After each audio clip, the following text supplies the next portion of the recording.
Hare Krishna, Hare Krishna, Krishna Krishna, Hare Hare, Hare Rama, Hare Rama, Rama Rama, Hare Hare. जय जय श्री चैतन्य, जय हो नित्यानंदा,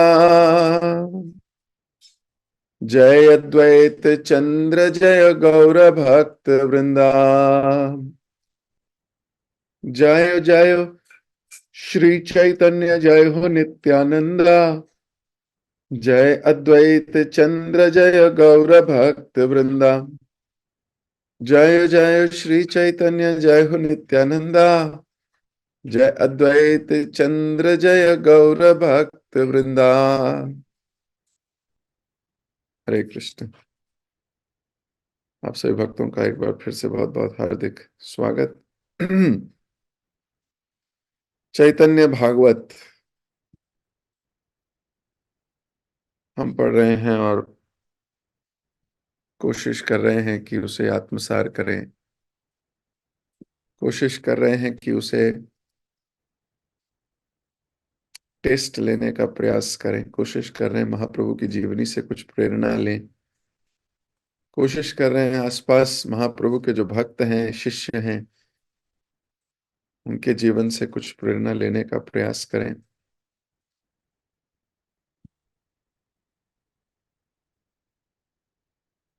कल महाप्रभु ऐसे दिव्य उन्माद प्रस्तुत कर रहे थे कि सारे के सारे लोग नवद्वीप के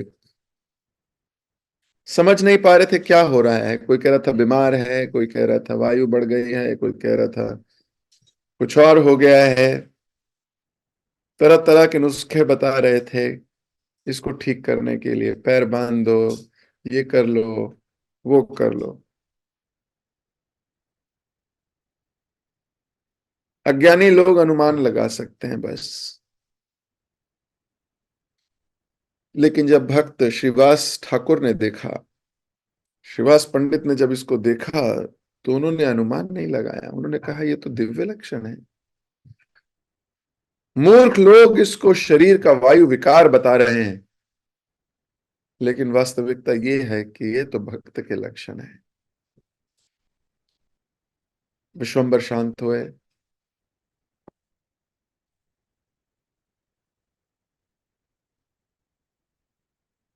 तो भक्ति के लक्षण देखने का केवल भक्त को ही अधिकार है। केवल भक्त पहचान सकता है कि क्या दिव्यता है और क्या मंडेन मटीरियल एक्टिविटी। श्रीवास पंडित को देखकर उन्होंने कहा, पंडित जी, मेरी इस अवस्था के विषय में आपके क्या विचार हैं? कुछ लोगों का कहना है मुझे भयानक रोग है, मुझे रस्सियों से बांध कर रखो। आपका क्या मत है? विश्वम्बर पूछ रहे हैं श्रीवास ठाकुर से, आपका क्या मत है? मुस्कुराते हुए श्रीवास ने उत्तर दिया, मैं चाहता हूं कि मुझे भी ये रोग हो जाए। मुझे तो ये दिव्य उन्माद के लक्षण दिखते हैं जो केवल श्री कृष्ण की कृपा से प्राप्त होते हैं। यह सुनकर विश्वम्बर प्रसन्न हो गए और श्रीवास का गाढ़ आलिंगन कर लिया। उन्होंने कहा, सब कह रहे हैं कि मुझे वायु विकार है, परंतु आपने मुझे आशा की किरण दिखाई है, इसके लिए मैं आपका कृतज्ञ हूं। यदि आपने भी मुझे वायु विकार से ग्रस्त कहा होता तो मैं गंगा में छलांग लगाकर निश्चय ही अपने प्राण त्याग देता।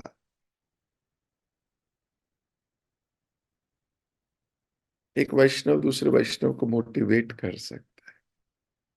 यस, महाप्रभु अभी कह रहे हैं श्रीवास से कि अगर आपने भी कहा होता कि ये वायु विकार है, बीमार हो तुम, तो फिर इस जीने का क्या लक्ष्य रह जाता?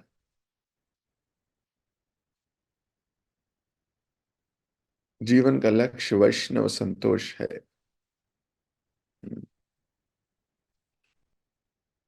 जीवन का लक्ष्य कृष्ण प्रेम प्राप्त करना है, लेकिन कृष्ण प्रेम बिना वैष्णव संतोष के प्राप्त नहीं किया जा सकता। इसलिए महाप्रभु बोल रहे हैं, अगर श्रीवास यानी कि वैष्णव मेरी गतिविधि से प्रसन्न नहीं है, तो मेरे को जीने का क्या मतलब है। कृष्ण प्रेम प्राप्त करना बड़ा लॉफ्टी स्टेटमेंट है। हमारे अंदर अभी इतना अधिकार नहीं है कि हम डायरेक्ट, हम और कृष्ण, कृष्ण मुझे प्यार करने लगे हैं, मैं कृष्ण को करने लगूं, मुश्किल है बहुत। पहले वैष्णव प्रेम है।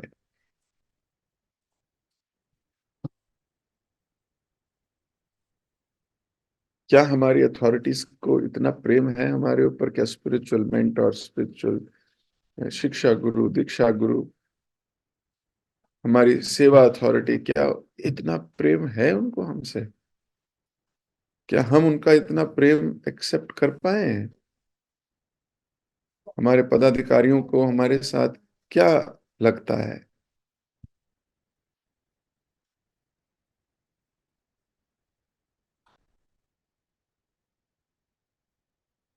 आसपास के वैष्णवगण जिनके साथ, जिनके मध्य हम रहते हैं, वो क्या सोचते हैं?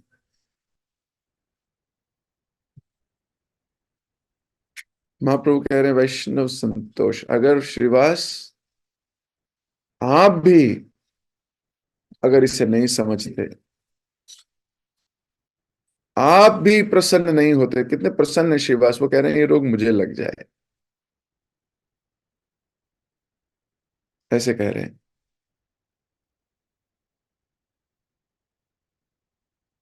तो वैष्णव खुश है ना। विश्वंभर को जब लगा कि वैष्णव खुश हैं, इसका मतलब अब जीवन में कुछ आशा बची है, अब कृष्ण प्रेम प्राप्त हो सकता है। लेकिन अगर आप प्रभु खुश नहीं है, मतलब वैष्णव खुश नहीं है, बोले फिर मैं क्यों आया यहाँ? श्रीवास ठाकुर ने दिया उत्तर दिया, तुम्हारी देह में अत्यंत अद्भुत रूप से कृष्ण प्रेम प्रकट हो रहा है। चलो सब भक्तों को एकत्र करके हरिनाम कीर्तन करें, और इन नास्तिकों तथा दुष्ट पापियों को जो कहना है इन्हें कहने दें। कहने देना चाहिए। दुष्ट लोग, पापी लोग बहुत कुछ कहेंगे। दुष्ट लोग, पापी लोग आपके बारे में तो क्या, वो तो भगवान के बारे में बोलते रहते हैं। दुष्ट लोग, पापी लोग इस्कॉन के बारे में कुछ भी बोलते रहते हैं, वैष्णवों के विषय में कुछ भी कहते हैं। जब देखने की एबिलिटी नहीं होती, देखने की योग्यता नहीं होती, तो अपनी ही दृष्टि से कुछ भी अनाप शनाप कह देते हैं। जो भक्त हैं वो इन पे ज्यादा दिमाग नहीं लगाते।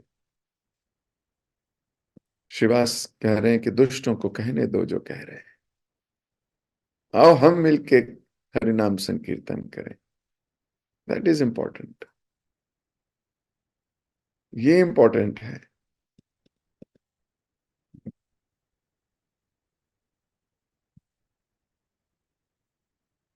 श्रीवास ठाकुर ने सची माता से कहा, चिंता ना करें, तुम्हारे पुत्र को कोई रोग नहीं है, मेरा विश्वास रखो। इसका व्यवहार दिखा रहा है कि इसे अति दुर्लभ भगवत प्रेम प्राप्त हुआ है। यह विषय अज्ञानी भौतिकवादी लोगों की पहुंच से परे है, इसलिए अपने पुत्र के विषय में उनसे बात करने की कोई आवश्यकता नहीं है। This is another very important lesson. भक्तों के विषय में भक्तों से ही बात करनी चाहिए, वो भी उन भक्तों से जिनके हृदय में प्रेम है, जिनके हृदय में भक्त को देखने की दृष्टि है। इस संसार में बहुत से लोग अपने को भक्त कहते हैं। एक वो भक्त हैं जो ड्यूटीफुली भक्ति कर रहे हैं, मेरी नहीं नहीं मेरी ड्यूटी है, मुझे अभी भजन करना चाहिए, मुझे एक ड्यूटीफुल। भय भक्ति को तो मैं भक्ति नहीं कह रहा, कि संसार में बहुत से लोग आपको मिल जाएंगे जो डर के भक्ति कर रहे हैं, तो उसको भक्ति कहा नहीं जाता।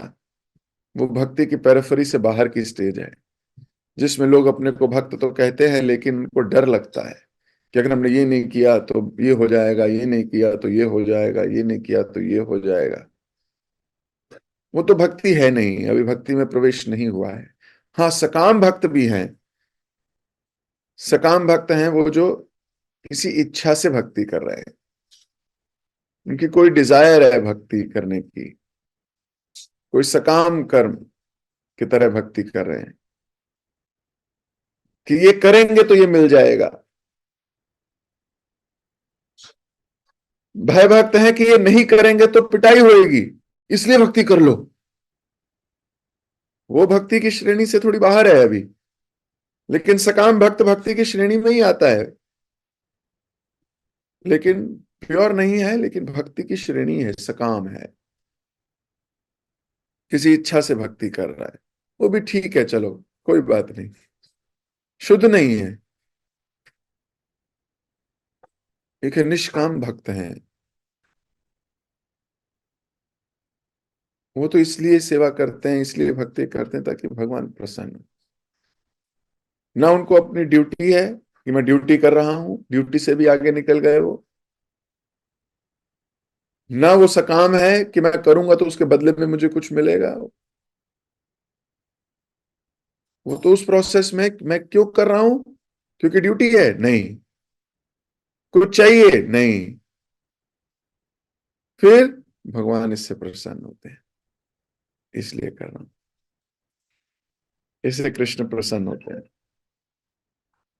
तो ये भक्ति में आगे निकल गए। तो सकाम भक्त भी देख नहीं पाएगा जो थर्ड स्टेज, यानी कि जो कृष्ण की प्रसन्नता के लिए कार्य कर रहा है। सकाम भक्त उसको, उसकी गतिविधियों को नहीं पहचान पाएगा। ड्यूटी बाउंड व्यक्ति भी उस भक्त की भक्ति को नहीं पकड़ पाएगा, उसकी क्रियाकलाप को नहीं समझ पाएगा, क्योंकि वो ड्यूटी बाउंड है। उसको लगता है ड्यूटी ही है, ड्यूटी होनी चाहिए, ऐसा होना चाहिए, वैसा होना चाहिए, ऐसे करना चाहिए, ऐसा नहीं करना चाहिए।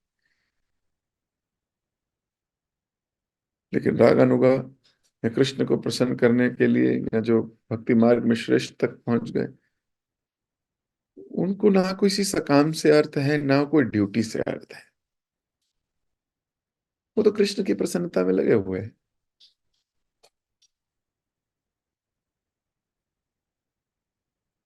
जैसा उनको आज्ञा आती है वो बिल्कुल वैसा करते हैं। अर्जुन को आज्ञा आई युद्ध करो, ऐसा नहीं है कि अर्जुन ने कहा सुबह हो गया, ब्रह्म मुहूर्त हो गया, माला करने दो मेरे को, अभी माला करनी है मेरे को। ना ना, कृष्ण ने बोला जो अभी ये करना है तो वही कर रहे हैं।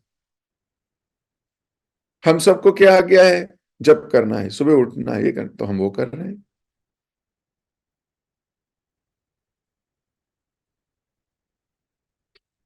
तो भक्तों की बातें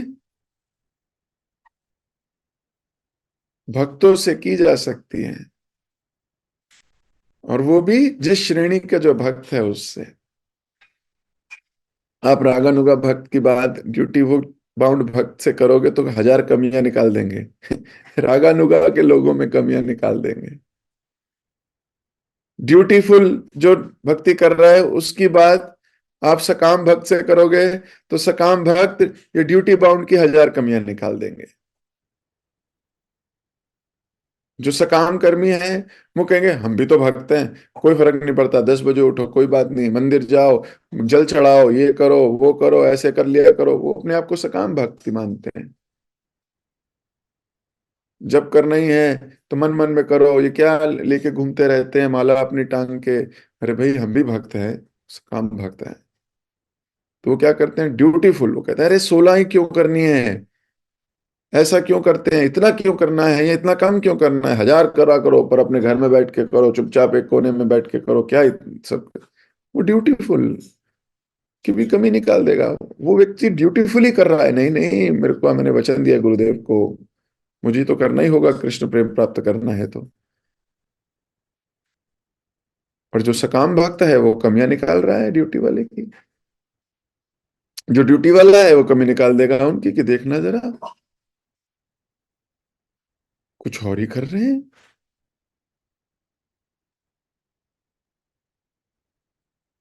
तो यहां पर श्रीवास ने कहा, अपने पुत्र की बातें बाकियों से मत करो,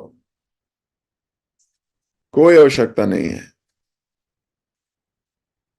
भक्तों की बातें अभक्तों से तो बिल्कुल मत करो, ये तो परफेक्ट है। वो चाहे ड्यूटीफुल हो, सकाम कर भक्त हो, निष्काम भक्त हो, रागानुगा हो, साधना भक्ति कर रहा हो, साधक हो, कुछ भी हो, डिवोशनल बातें अभक्तों के साथ नहीं करनी चाहिए। उससे क्या होगा, उससे वो जो भी गलत उलट पुलट बात करेगा वो आपकी वजह से करेगा, तो उसका अपराध आपको झेलना पड़ेगा। आपकी भक्ति डाउन हो जाएगी, आपका भक्ति से टेस्ट चला जाएगा, आपका भक्ति से उत्साह चला जाएगा, भक्त के प्रति श्रद्धा कम हो जाएगी। बहुत सारे, जिसको भक्ति श्रेष्ठ लगती है उसके लिए तो बहुत दूर रहना चाहिए उसको। तो यह श्रीवास सची माता को कह रहे हैं कि सची माता, आप अपने बच्चे की बातें संसारी लोगों से मत करो, वो समझ ही नहीं पाएंगे, वो अपने दिमाग से अनुमान लगाएंगे, अपने दिमाग से अनुमान लगाएंगे तो गलतियां करेंगे, गलतियां करेंगे तो भगवान से और दूर हो जाएंगे। और उनका जो होगा सो होगा, आपकी भी कॉन्शियसनेस में इंपैक्ट होगा। जैसे सची माता थोड़ी सी एंजाइटी में आ गई थी, इसलिए तो श्रीवास को बुलाया था। एंजाइटी कहां से आई थी? बच्चे को देख के, बच्चे को देख के तो आई थी, लेकिन आसपास के लोगों ने जो कह दिया उससे ज्यादा एंजाइटी आ गई थी।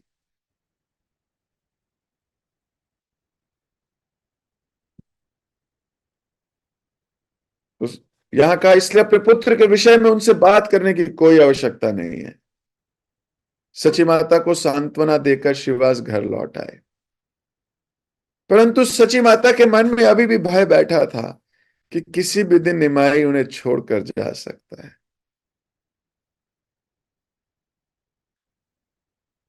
एक जीवात्मा को इस बात का भय हमेशा होना चाहिए,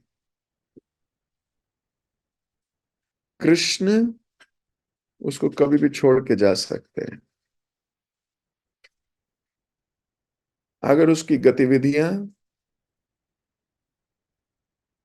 उल्टी पुल्टी हैं तो भगवान कभी भी, इस बात का उसको बहुत अच्छे से पता होना चाहिए।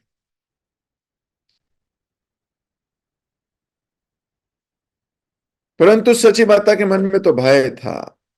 एक दिन विश्वंभर और शिवास पंडित अद्वैताचार्य के घर गए। वहां पहुंचकर उन्होंने देखा कि अद्वैताचार्य तुलसी देवी को जल दे रहे थे। दोनों भुजाएं उठाकर वे उच्च स्वर में हरि हरि बोल रहे थे। अपने परिवेश से अनजान, कभी हंस रहे थे, कभी रो रहे थे। बीच बीच में क्रोधित सिंह के समान गर्जना भी करते, मानो प्रलय के समय भगवान रुद्र के अवतार हों। अद्वैत आचार्य के इस रूप को देखकर विश्वंभर अचेत हो धरती पर गिर पड़े। उस समय दिव्य दृष्टि से अद्वैत आचार्य समझ गए कि विश्वंभर अन्य कोई नहीं, उनके पूजनीय स्वामी हैं। उन्होंने विचार किया, तुम इतने समय से अपनी पहचान छुपाए हुए थे, परंतु आज मैंने तुम्हें पकड़ लिया है। यद्यपि अब तक तुम मेरे साथ छल करते आए, आज मैं तुम्हारे साथ छल करूंगा। तो अद्वैताचार्य समझ में आ गया, द्वैताचार्य तो रुद्र और महाविष्णु दोनों के कंबाइंड इनकारनेशन है। तो उन्होंने देखा कि महाप्रभु मूर्छित होके गिर गए हैं। इतने भाव विभोर भक्त हो जाते थे कि अपने ऊपर कोई कंट्रोल नहीं रहता था। केवल तुलसी को जल देने और हरी हरी कहने से बेहोश हो गए। अभी जब मैं इस कक्ष में आया तो भक्त लोग तुलसी आरती कर रहे थे, तुलसी जल डाल रहे थे। मैंने प्रणाम किया, लेकिन ऐसे भाव नहीं आए। यहां तो बेहोश हो गए महाप्रभु। उस फ्रीक्वेंसी को हम तो भी टेस्ट ही नहीं कर पा रहे। सोचो, हम कितनी बार बेहोश हुए होंगे, कितनी बार रोंगटे खड़े हो गए होंगे और ऐसा लगा होगा पता ही नहीं क्या हो गया है मेरे को। एक बार भी नहीं। रोज करते हैं तो भी।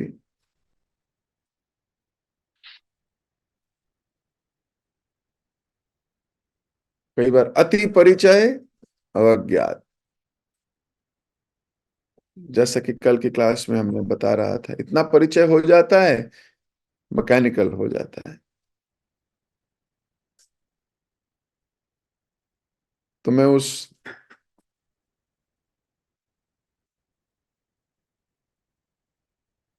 महिला की कथा भी सुना रहा था, आदिवासी महिला जो चंदन के जंगल में रहती है। आसपास चंदन के पेड़ हैं। तो जब गर्मी लगती है, थोड़ी लकड़ी काटी, चंदन की लकड़ी को जला लिया और हाथ सेक लिए।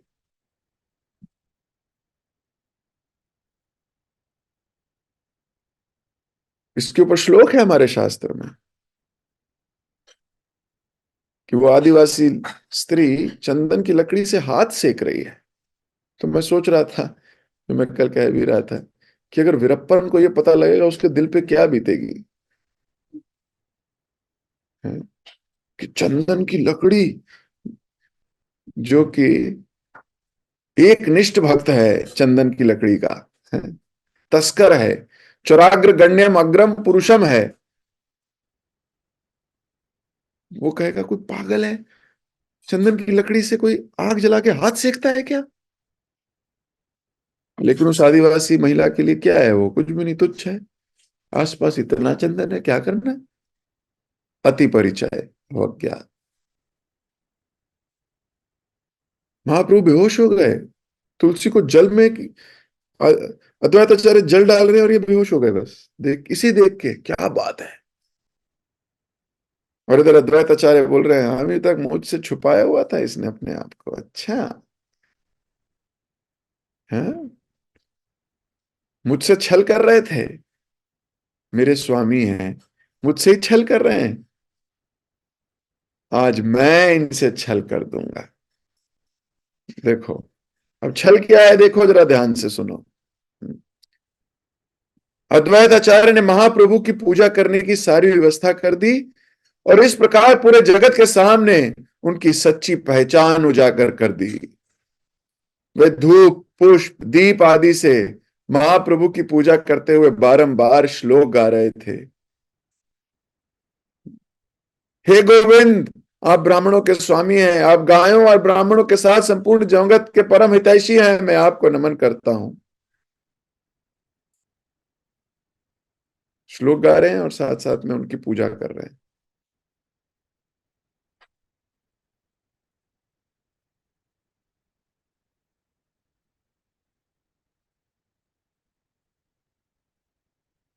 बहुत सुंदर। महाप्रभु मूर्छित गिरे हुए हैं अभी नीचे जमीन पे, और ये धूप दिया जल चमर सब ले आए।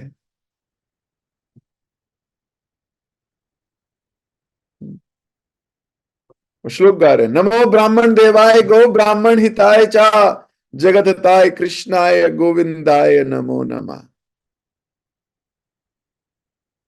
इस श्लोक से पूजा कर रहे हैं। अपने हृदयेश्वर को पहचान कर अद्वैत आचार्य हर्ष उल्लास से भरे थे। उनके आंसुओं ने विश्वंभर के चरण कमलों को धो दिया। गदाधर पंडित विस्मित हो खड़े थे। विनोद भरे शब्दों में उन्होंने कहा, आचार्य, अपने से छोटे व्यक्ति के साथ ऐसा व्यवहार आपको शोभा नहीं देता। हम गदाधर को समझ नहीं आ रहा क्या हो रहा है। गदाधर देख रहे हैं कि अद्वैत आचार्य, दाढ़ी इतनी बड़ी बड़ी, इतने वृद्ध, भक्त शिरोमणि, और ये 25 साल का, 24 साल, अभी तो 24 भी नहीं हुए, अभी तो छोटे बालक हैं। ये 20-22 साल का बालक जमीन पे लेटा हुआ है, और एक 70-80 साल का बुजुर्ग जो कि भक्त शिरोमणि, भक्तों में श्रेष्ठ है, वहां वो चमर लेके पूजा कर रहा है इस बच्चे की। तो गदाधर को जरा घूम गई खोपड़ी। और गदाधर कह रहे हैं, आप अपने से छोटे बच्चे के साथ ऐसा क्यों कर रहे हैं? मन मुस्कुराते हुए अद्वैत आचार्य ने उत्तर दिया, गदाधर पंडित, शीघ्र ही तुम्हें समझ आएगा कि ये युवक कौन है। तभी गदाधर पंडित के हृदय में एक गहन विचार प्रविष्ट हो गया। कहीं विश्वंभर भगवान कृष्ण के अवतार तो नहीं है? कुछ ही समय में विश्वंभर की चेतना लौट आई, और उन्होंने देखा कि अद्वैत आचार्य मानव समाधि में लीन उनकी पूजा कर रहे थे। यह देखकर महाप्रभु ने तुरंत अपनी भावनाओं को समेटकर अपनी पहचान छिपा ली। हाथ जोड़कर वे अद्वैत आचार्य की प्रशंसा करने लगे। अद्वैत आचार्य के चरणों पर समर्पित हो उन्होंने कहा, आप अत्यंत उदार हैं, कृपया मुझ पर कृपा करें, मैं आपका नित्य सेवक हूं। आज आपके दर्शन से धन्य हो गया। आपकी कृपा से निश्चित ही मैं भगवान कृष्ण के नाम का जप एवं कीर्तन कर पाऊंगा। आप व्यक्ति की अज्ञानता को समूल विनष्ट करने में सक्षम हैं, क्योंकि आपके हृदय भगवान कृष्ण का निवास स्थान है। तो गौर हरि अभी अपने भक्त की प्रशंसा कर रहे हैं और अपने भावों को समेट लिया है। नहीं बता रहे, ना ही उजागर करने दे रहे हैं कि वही परम पिता परमात्मा है। बिल्कुल दूर हैं इस बात से, बिल्कुल भी नहीं, बताना ही नहीं चाहते किसी को।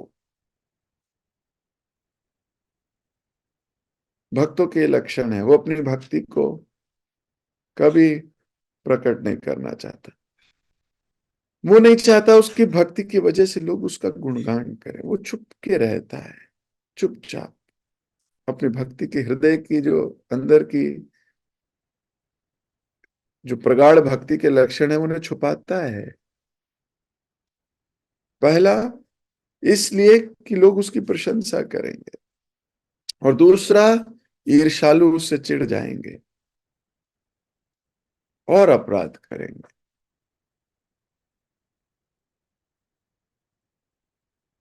तो महाप्रभु अपने को प्रकट नहीं करना चाहते थे, छुपा के रखते थे। अपनी प्रशंसा सुनने की जो हमारी लालच है, लालसा है ना, ये बहुत बुरी है। इस पर विजय प्राप्त करनी है, इस पर विजय प्राप्त करनी है। ये इतनी मुश्किल है। कान हर वक्त अपनी प्रशंसा सुनने की बात करते हैं, प्रशंसा सुनने के लिए बड़े बड़े कारनामे करने लगते हैं।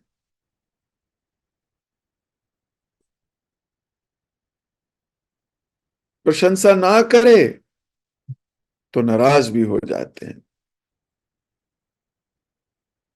क्रेडिट कोई और ले जाए तो खुशी नहीं होती, दुख होता है। क्यों? क्योंकि अभी हृदय में शुद्धता नहीं आई है।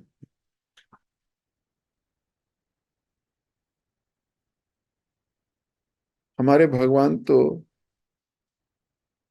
पूरा सुधार के मानते हैं। सोचिए, प्रकट हुए कहाँ? देवकी और वसुदेव के घर।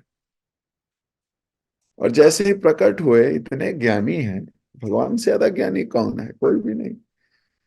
जैसे ही प्रकट हुए, बता दिया कि आप मेरे तीसरी बार मम्मी पापा बने हो।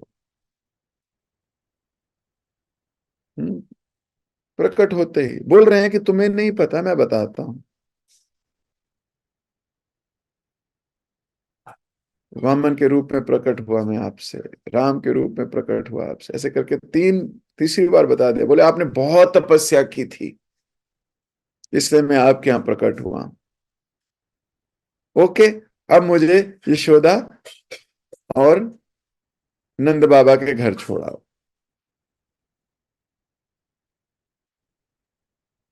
तपस्या करी किसी ने, मजे दूंगा मैं किसी और को। तपस्या करी है आप दोनों ने, लेकिन मैं रहूंगा किसके घर पे? देवकी और वसुदेव के, जो सॉरी यशोदा और नंद बाबा के घर पे। तपस्या करी देवकी वसुदेव ने, आनंद दिया भगवान ने किसको? किसी और को। कोई ये नहीं सोच सकता ओ ये कैसे, ये क्यों किया इन्होंने।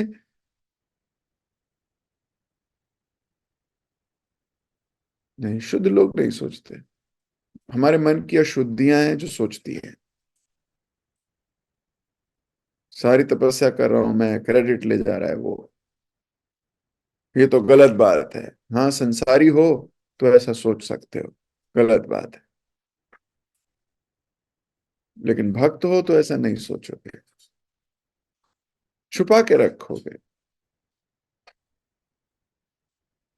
You don't want to take the credit, you want to give the credit. जितनी कॉन्शियसनेस में हम अभी नीचे होंगे उतना क्रेडिट की भूख होगी, जितना ऊपर बढ़ते जाओगे उतना क्रेडिट की भूख नहीं होगी।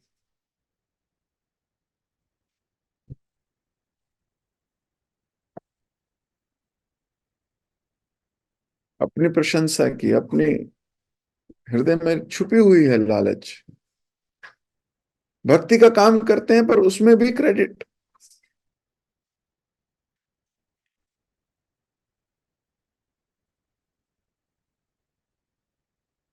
इसलिए कभी इससे विचलित नहीं होना। भगवान आपके साथ कई बार ऐसी परिस्थिति लाएंगे। आप बुक डिस्ट्रीब्यूशन करने गए हो, आपकी फोटो नहीं खींच के डलेगी, उस वक्त कैसा लगेगा आपको? वो आपकी परीक्षा है।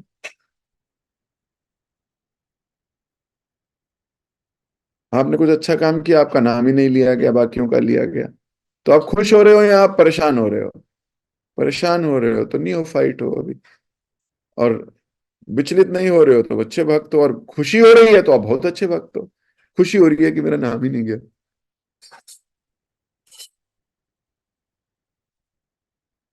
क्योंकि क्रेडिट मिल जाता तो जो मैंने सेवा करी है उसके बदले में भगवान ने मुझे ये दे दिया, इसका मतलब मेरा तपोबल तो गया, क्योंकि मैंने बदले में कुछ ले लिया।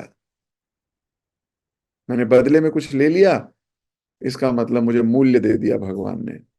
भगवान ने स्वीकार नहीं किया, भगवान ने आदान प्रदान कर दिया।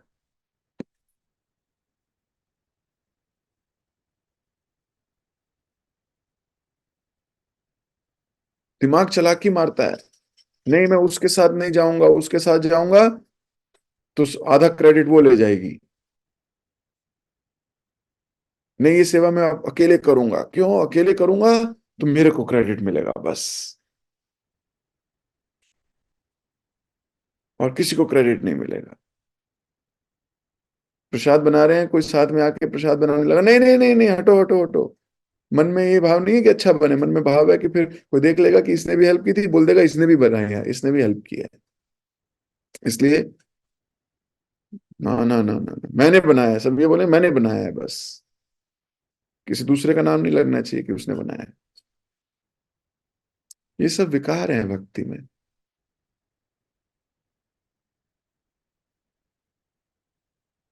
We don't want credit, at least अभी तो वी वांट क्रेडिट, मान लेते हैं अभी हमें चाहिए। लेकिन एक स्टेज सोचिए, अपने आप से विचार कीजिए कि वो कब दिन आएगा जब मुझे क्रेडिट की भूख नहीं होगी, केवल अपने स्वामी की नजर में प्रसन्नता, उनकी आंख में चमक और उनके चेहरे की मुस्कुराहट, यही मेरे लिए काफी है, और मुझे कोई क्रेडिट नहीं चाहिए। ये दिन कब आएगा? तुम छुपा लिया, अपने महाप्रभु ने अपने भक्ति लक्षणों को छुपा लिया, और अभी क्रेडिट क्या दे रहे हैं? माँ उनको ही दे रहे हैं। गुणगान कर रहे हैं अपने भक्त का, द्वैताचार्य का गुणगान कर रहे हैं। तो अपनी वाणी को यहीं विराम देता हूँ। थोड़ा सा ज्यादा बड़ी क्लास हो गई है। कल फिर से मुलाकात होगी। महाप्रभु के दिव्य गुणों की चर्चा कल फिर करेंगे। जगत गुरु शिल प्रभुपाद की जय। शिल वृंदावन दास ठाकुर की जय। श्री चैतन्य भागवत की जय। हरे कृष्ण।